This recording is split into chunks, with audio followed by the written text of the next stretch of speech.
চৈত্রের শেষ দিক, গরমের দাপট বাড়তেই ঠান্ডা ফলের চাহিদা তুঙ্গে। সকাল থেকেই দুপুর সূর্যের প্রখর তাপে নাজেহাল মানুষ। আর এই গরমে স্বস্তি দিতে বাজারে চলে এসেছে তরমুজ। শিলিগুড়ির বাজারে ইতিমধ্যেই দক্ষিণ ভারত, বিশেষ করে ব্যাঙ্গালোর থেকে প্রচুর পরিমাণে তরমুজ এসেছে। এক বিক্রেতা জানালেন, প্রতিদিন প্রচুর তরমুজ বিক্রি হচ্ছে, কারণ গরম বাড়ার সঙ্গে সঙ্গে মানুষ ঠান্ডা ও রসালো ফলের দিকে ঝুঁকছে। তরমুজের গুণগানের কথা বললে এটি শরীরকে ঠান্ডা রাখার পাশাপাশি পানি শূন্যতা দূর করতেও দারুণ কার্যকর। তাই শুধু স্বাদ নয়, স্বাস্থ্য রক্ষাতেও গরমকালে তরমুজের জুড়ি মেলা ভার।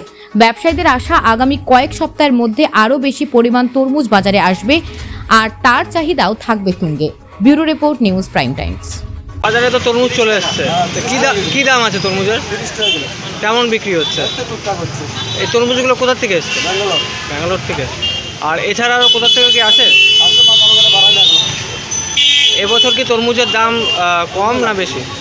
বাড়তে পারে। বাড়তে পারে।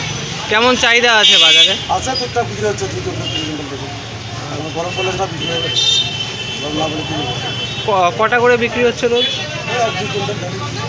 হ্যাঁ, 2 কুইন্টাল 3 কুইন্টাল ডেলি বিক্রি হচ্ছে। কত করে বললেন দাম? 30 টাকা। 30 টাকা। আপনার নামটা? সুমন দাস।